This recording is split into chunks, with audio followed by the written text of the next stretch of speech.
పరిశుద్ధ గ్రంథము నుండి పాత నిబంధన గ్రంథము లేవియకాండము 13వ అధ్యాయము. మరియు యెహోవా మోషే అహరోనులకు ఈలాగు సెలవిచ్చెను. ఒకని దేహచర్మమందు వాపుగాని పక్కుగాని నిగనిగలాడు మచ్చగాని ఉండి వాని దేహచర్మమందు కుష్టుపడ వంటిది కనబడిన ఎడల యాజకుడైన అహరోను నొద్దకైనను యాజకులైన అతని కుమారులలో ఒకని యొద్దకైనను వాని తీసుకొని రావలెను. ఆ యాజకుడు వాని దేహచర్మమందున్న ఆ పొడను చూడగా ఆ పొడ యందలి వెంట్రుకలు తెల్లబారిన ఎడలను ఆ పొడ అతని దేహచర్మము కంటే పల్లముగా కనబడిన ఎడలను అది కుష్టుపొడ. యాజకుడు వాని చూచి అపవిత్రుడని నిర్ణయింపవలెను. నిగనిగలాడు మచ్చ చర్మము కంటే పల్లము కాక వాని దేహచర్మమందు తెల్లగా కనబడిన ఎడలను దాని వెంట్రుకలు తెల్లబారకున్న ఎడలను ఆ యాజకుడు 7 దినములు ఆ పొడగల వానిని కడగా ఉంచవలెను. 7వ నాడు యాజకుడు వానిని చూడవలెను. ఆ పొడ చర్మమందు వ్యాపింపక అట్లే ఉండిన ఎడల యాజకుడు మరి 7 దినములు వాని కడగా ఉంచవలెను. 7వ నాడు యాజకుడు రెండవసారి వాని చూడవలెను. అప్పుడు ఆ పొడ చర్మమందు వ్యాపింపక అదే తీరున ఉండిన ఎడల యాజకుడు వానిని పవిత్రుడని నిర్ణయింపవలెను. అది పక్కే. వాడు తన బట్టలు ఉదుకుకొని పవిత్రుడగును. అయితే వాడు తన శుద్ధి విషయము యాజకునికి కనబడిన తర్వాత ఆ పక్కు చర్మమందు విస్తారముగా వ్యాపించిన ఎడల వాడు రెండవసారి యాజకునికి కనబడవలెను. అప్పుడు ఆ పక్కు చర్మమందు వ్యాపించిన ఎడల యాజకుడు వాడు అపవిత్రుడని నిర్ణయింపవలెను. కుష్టుపొడ ఒకనికి కలిగిన ఎడల యాజకుని యొద్దకు వానిని తీసుకొని రావలెను. యాజకుడు వాని చూడగా తెల్లని వాపు చర్మమందు కనబడిన ఎడలను అది వెంట్రుకలను తెల్లబారిన ఎడలను వాపులో పచ్చిమాంసము కనబడిన ఎడలను అది వాని దేహచర్మమందు పాతదైన కుష్ఠము గనుక యాజకుడు వాడు అపవిత్రుడని నిర్ణయింపవలెను. వానిని కడగా ఉంచకూడదు. వాడు అపవిత్రుడు. కుష్ఠము చర్మమందు విస్తారముగా పుట్టినప్పుడు యాజకుడు చూచినంత వరకు ఆ పొడగల వాని తల మొదలుకొని పాదముల వరకు కుష్ఠము వాని చర్మమంతయు వ్యాపించి ఉండినేడలా యాజకుడు వానిని చూడవలెను. ఆ కుష్ఠము వాని దేహమంతటా వ్యాపించినేడలా ఆ పొడగలవాడు పవిత్రుడని నిర్ణయింపవలెను. వాని వల్లంతయు తెల్లబారెను. వాడు పవిత్రుడు. అయితే వాని యొంట పచ్చిమాంసము కనబడు దినమున వాడు అపవిత్రుడు. యాజకుడు ఆ పచ్చిమాంసమును చూచి వాడు అపవిత్రుడని నిర్ణయింపవలెను. ఆ పచ్చిమాంసము అపవిత్రమే. అది కుష్ఠము. అయితే ఆ పచ్చిమాంసము ఆరి తెల్లబారిన ఎడల వాడు యాజకుని యొద్దకు రావలెను. యాజకుడు వాని చూడగా ఆ పొడ తెల్లబారిన ఎడల యాజకుడు ఆ పొడ పవిత్రమని నిర్ణయింపవలెను. వాడు పవిత్రుడు.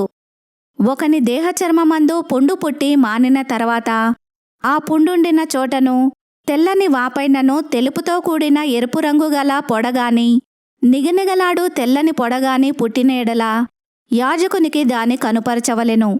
యాజకుడు దాని చూచినప్పుడు అతని చూపునకు అది చర్మము కంటే పల్లముగా కనబడిన ఎడలను దాని వెంట్రుకలు తెల్లబారి ఉండిన ఎడలను యాజకుడు వాడు అపవిత్రుడని నిర్ణయింపవలెను. అది ఆ పుంటి వలన పుట్టిన కుష్టుపొడ. యాజకుడు దాని చూచినప్పుడు దానిలో తెల్లని వెంట్రుకలు లేకపోయిన ఎడలను అది చర్మము కంటే పల్లము కాక కొంచెము నయముగా కనబడిన ఎడలను యాజకుడు 7 దినములు వానిని ప్రత్యేకముగా ఉంచవలెను. అది చర్మమందు విస్తారముగా వ్యాపించిన ఎడల యాజకుడు వాడు అపవిత్రుడని నిర్ణయింపవలెను. అది కుష్టుపొడ. నిగనిగలాడు పొడ వ్యాపింపక అట్లే ఉండిన ఎడల అది దద్దురు. యాజకుడు వాడు పవిత్రుడని నిర్ణయింపవలెను. దద్దురు కలిగిన దేహమందు ఆ వాత ఎర్రగానే గాని తెల్లగానే గాని నిగనిగలాడు తెల్లని మచ్చగానే గాని ఉండిన ఎడల యాజకుడు దాన్ని చూడవలెను. నిగనిగలాడు ఆ మచ్చలోని వెంట్రుకలు తెల్లబారిన ఎడలను అది చర్మము కంటే పల్లముగా కనబడిన ఎడలను అది ఆ వాత వలన పుట్టిన కుష్టుపొడ. యాజకుడు వాడు అపవిత్రుడని నిర్ణయింపవలెను. అది కుష్ఠము. యాజకుడు దాన్ని చూచినప్పుడు అది నిగనిగలాడు మచ్చలో తెల్లని వెంట్రుకలు లేకయే గాని చర్మము కంటే పల్లముగా నుండకయే గాని కొంత నయముగా కనబడిన ఎడల యాజకుడు 7 దినములు వానిని కడగా ఉంచవలెను. 7వ నాడు యాజకుడు వాని చూచినప్పుడు అది చర్మమందు విస్తారముగా వ్యాపించిన ఎడల వాడు అపవిత్రుడని నిర్ణయింపవలెను. అది కుష్ఠమే. అయితే నిగనిగలాడు మచ్చ చర్మమందు వ్యాపింపక ఆ చోటనే యుండి కొంచెము నయముగా కనబడిన ఎడల అది వాతపు వాపే. వాడు పవిత్రుడని యాజకుడు నిర్ణయింపవలెను. అది వాతపు మంటయే. పురుషునికైనను స్త్రీకైనను తలయందేమి గడ్డమందేమి పొడ పుట్టిన ఎడల యాజకుడు ఆ పొడను చూడగా అది చర్మము కంటే పల్లముగాను సన్నమైన పసుపు పచ్చ వెంట్రుకలు గలదిగాను కనబడిన ఎడల వాడు అపవిత్రుడని యాజకుడు నిర్ణయింపవలెను. అది బొబ్బ, తలమీదనేమి గడ్డము మీదనేమి పుట్టిన కుష్ఠము. యాజకుడు ఆ బొబ్బైన పొడను చూచినప్పుడు అది చర్మము కంటే పల్లము కాని ఎడలను, దానిలో నల్ల వెంట్రుకలు లేని ఎడలను యాజకుడు ఆ బొబ్బైన పొడగల వానిని 7 దినములు ప్రత్యేకముగా ఉంచవలెను. 7వ నాడు యాజకుడు ఆ పొడను చూడవలెను. ఆ బొబ్బ వ్యాపింపక యుండిన ఎడలను, దానిలో పసుపు పచ్చ వెంట్రుకలు లేని ఎడలను, చర్మము కంటే పల్లము కాని ఎడలను వాడు క్షౌరము చేసుకొనవలెను గాని ఆ బొబ్బ క్షౌరము చేయకూడదు. యాజకుడు బొబ్బగల వానిని మరి 7 దినములు ప్రత్యేకముగా ఉంచవలెను.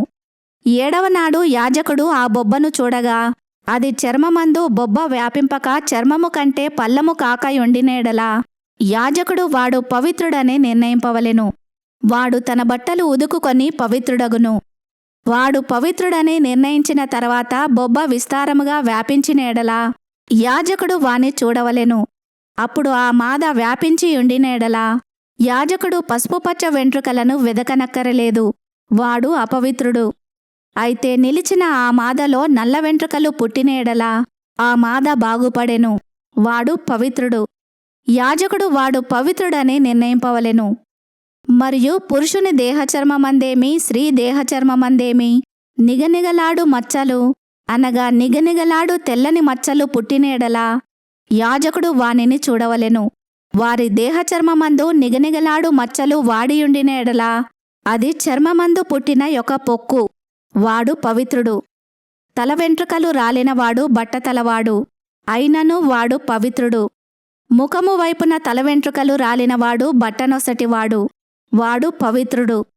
అయినను బట్టతలయందేగాని బట్టనొసటియందేగాని ఎర్రగా నుండు తెల్లని పొడ పుట్టిన ఎడల అది వాని బట్టతలయందైనను బట్టనొసటియందైనను పుట్టిన కుష్ఠము. యాజకుడు వానిని చూడవలెను. కుష్ఠము దేహచర్మమందు కనబడునట్లు ఆ పొడ వాపు చూపునకు వాని బట్టతలయందైనను వాని బట్టనొసటియందైనను ఎర్రగా నుండు తెల్లని పొడ అయిన ఎడల వాడు కుష్ఠరోగి. వాడు అపవిత్రుడు. యాజకుడు వాడు బొత్తిగా అపవిత్రుడని నిర్ణయింపవలెను. వాని కుష్ఠము వాని తలలోనున్నది. ఆ పొడగల కుష్ఠరోగి వస్త్రములను చింపివేయవలెను. వాడు తల విరియబోసుకొనవలెను. వాడు తన పై పెదవిని కప్పుకొని అపవిత్రుడను అపవిత్రుడను అని బిగ్గరగా పలకవలెను. ఆ పొడ వానికి కలిగిన దినములన్నీయూ వాడు అపవిత్రుడై ఉండును. వాడు అపవిత్రుడు గనుక ప్రత్యేకముగానే నివసింపవలెను. వాని నివాసము పాలెమునకు వెలుపల ఉండవలెను. మరియు కుష్టుపొడ వస్త్రమందు కనబడునప్పుడు అది గొర్రె వెంట్రుకల బట్టయందేమి నారబట్టయందేమి నారతోనే గాని వెంట్రుకలతోనే గాని నేసిన పడుగునందేమి పేకయందేమి తోలునందేమి తోలుతో చేయబడు ఏ యొక్క వస్తువునందేమి పుట్టి ఆ పొడ ఆ బట్టయందేమి ఆ తోలునందేమి ఆ పేకయందేమి తోలుతో చేయబడిన వస్తువునందేమి పచ్చదాలుగానే గాని ఎర్రదాలుగానే గాని కనబడిన ఎడల అది కుష్టుపొడ. యాజకునికి దాని కనుపరచవలెను. యాజకుడు ఆ పొడను చూచి పొడగల వాటిని 7 దినములు ప్రత్యేకముగా ఉంచవలెను.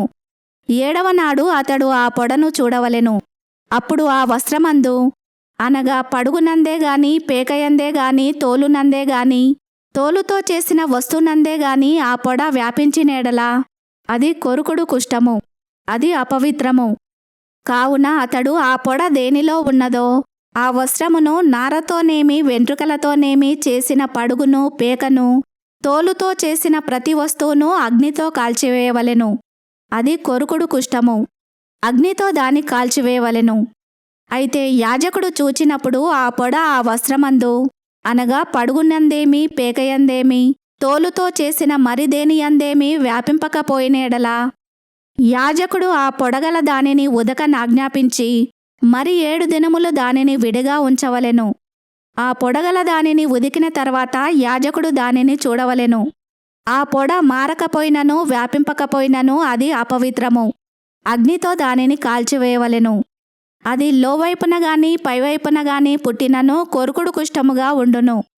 యాజకుడు దానిని చూచినప్పుడు వస్త్రము ఉదికిన తర్వాత ఆ పొడ వాడియుండిన ఎడల అది ఆ వస్త్రములో ఉండినను తోలులో ఉండినను పడుగులో ఉండినను పేకలో ఉండినను యాజకుడు వాటిని చింపివేయవలెను.